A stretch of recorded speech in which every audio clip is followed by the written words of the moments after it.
ವಾಸ್ತವ ಸಮಾಜದ ಪರಿಸ್ಥಿತಿ ಸಂಪೂರ್ಣ ವ್ಯವಸ್ಥೆ ಹಾಳಾಗಿದೆ.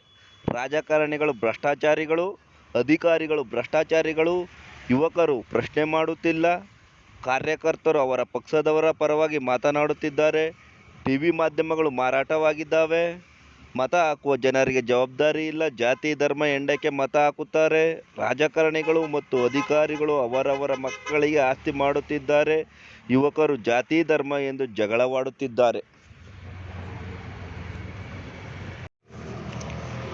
ಜನರು 5 ವರ್ಷ ಕಾಂಗ್ರೆಸ್ಗೆ ಓಟ್ ಹಾಕೋದು, ಮತ್ತೆ 5 ವರ್ಷ BJPಗೆ ಮತ ಹಾಕೋದು. ಹಿಂದೆ 2008ರಲ್ಲಿ BJP 20% ಭ್ರಷ್ಟಾಚಾರ ಮಾಡಿತ್ತು, ಯಡಿಯೂರಪ್ಪ ಜೈಲಿಗೆ ಹೋದರು. 2014ರಲ್ಲಿ ಕಾಂಗ್ರೆಸ್ 30% ಕಮಿಷನ್ ಸರ್ಕಾರ, ಲೋಕಾಯುಕ್ತ ಸಂಸ್ಥೆ ತೆಗೆದು ACB ಜಾರಿಗೆ ತಂದರು. 2020ರಲ್ಲಿ BJP 40% ಭ್ರಷ್ಟಾಚಾರ ಮಾಡಿತ್ತು. ಕೊರೋನಾ ಸಂದರ್ಭದಲ್ಲಿ 17,000 ಕೋಟಿ ಭ್ರಷ್ಟಾಚಾರ ಮಾಡಿತ್ತು. 2024ರಲ್ಲಿ ಮತ್ತೆ ಕಾಂಗ್ರೆಸ್ 60% ಭ್ರಷ್ಟಾಚಾರ ಮಾಡಿತ್ತು. ಎಲ್ಲ ಸರ್ಕಾರಿ ಸಂಸ್ಥೆ ಇಲಾಖೆಗಳಲ್ಲಿ ಲಂಚ ನಡೆಯುತ್ತಿದೆ. ಎರಡೂ ಪಕ್ಷಗಳು ಭ್ರಷ್ಟಾಚಾರ ಮಾಡುತ್ತಿವೆ. ಎಲ್ಲ ಸರ್ಕಾರಿ ಅಧಿಕಾರಿಗಳನ್ನು ಟ್ರಾನ್ಸ್ಫರ್ ಮಾಡಲು 40 ಲಕ್ಷ 50 ಲಕ್ಷ ಲಂಚ ಪಡೆಯುತ್ತಿದ್ದಾರೆ. ಯೂಟ್ಯೂಬರ್ ಮತ್ತು ಇನ್ಫ್ಲುಯೆನ್ಸರ್ಗಳು ಜಾತಿ ಧರ್ಮ ಎಂದು ಜನರ ದಿಕ್ಕನ್ನು ತಪ್ಪಿಸ್ತಾ ಇದ್ದಾರೆ. ಎಲ್ಲ ಸರ್ಕಾರಿ ಇಲಾಖೆಯಲ್ಲಿ ಲಂಚ ನಡೆಯುತ್ತಿದೆ.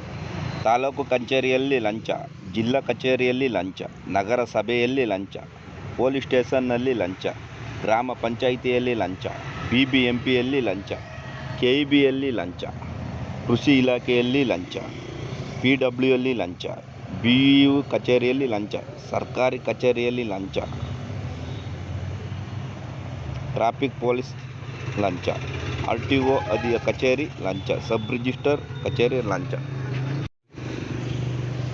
ರಾಜ್ಯದ ಸಮಸ್ಯೆಗಳು. ರಾಜ್ಯದ ಎಲ್ಲ ಕಡೆಗಳಲ್ಲೂ ಭ್ರಷ್ಟಾಚಾರ ನಡೆಯುತ್ತಿದೆ.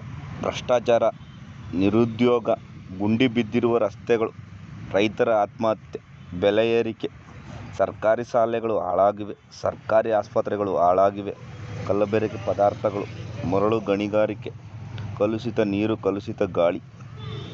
ಇದೆಲ್ಲ ಗೊತ್ತಿದ್ದರೂ ಅದೇ ರಾಜಕಾರಣಿಗಳಿಗೆ 500 ರೂಪಾಯಿಗೆ ಮತ ಹಾಕುವ ಜನ. ಜನರ ಟ್ಯಾಕ್ಸ್ನ ಹಣ ಇರುವುದು ಎಲ್ಲಿ? ರಾಜಕೀಯದಲ್ಲಿ ಜನರ ದುಡ್ಡು ಇದೆ. ಖಾಸಗಿ ಶಾಲೆ ಮಾಲೀಕರು ರಾಜಕಾರಣಿಗಳು, ಸಕ್ಕರೆ ಕಾರ್ಖಾನೆ ಮಾಲೀಕರು ರಾಜಕಾರಣಿಗಳು, DCC ಬ್ಯಾಂಕ್ನ ನಿರ್ದೇಶಕರು ರಾಜಕಾರಣಿಗಳು, ಖಾಸಗಿ ಆಸ್ಪತ್ರೆ ಮಾಲೀಕರು ರಾಜಕಾರಣಿಗಳು, ವೈನ್ ಸ್ಟೋರ್ ಮಾಲೀಕರು ರಾಜಕಾರಣಿಗಳು, ಗಣಿಗಾರಿಕೆ ಮಾಲೀಕರು ರಾಜಕಾರಣಿಗಳು, ಮೆಡಿಕಲ್ ಕಾಲೇಜು ಮಾಲೀಕರು ರಾಜಕಾರಣಿಗಳು, ರಿಯಲ್ ಎಸ್ಟೇಟ್ ಮಾಲೀಕರು ರಾಜಕಾರಣಿಗಳು. ಇದೆಲ್ಲ ಗೊತ್ತಿದ್ದರೂ ಅದೇ ರಾಜಕಾರಣಿಗಳಿಗೆ 500 ರೂಪಾಯಿಗೆ ಮತ ಹಾಕುವ ಜನರು. ಸಾಮಾನ್ಯ ಜನರಿಗೆ ಇರುವುದು ಒಂದೇ ದಾರಿ, ಬದಲಾಗಿ ನಿಮಗೆ ನೀವೇ ಆಡಳಿತ ಮಾಡಿಕೊಳ್ಳಿ ವಿದ್ಯಾವಂತರು. ಸಿಕ್ಸರ್ ಸಿದ್ದು.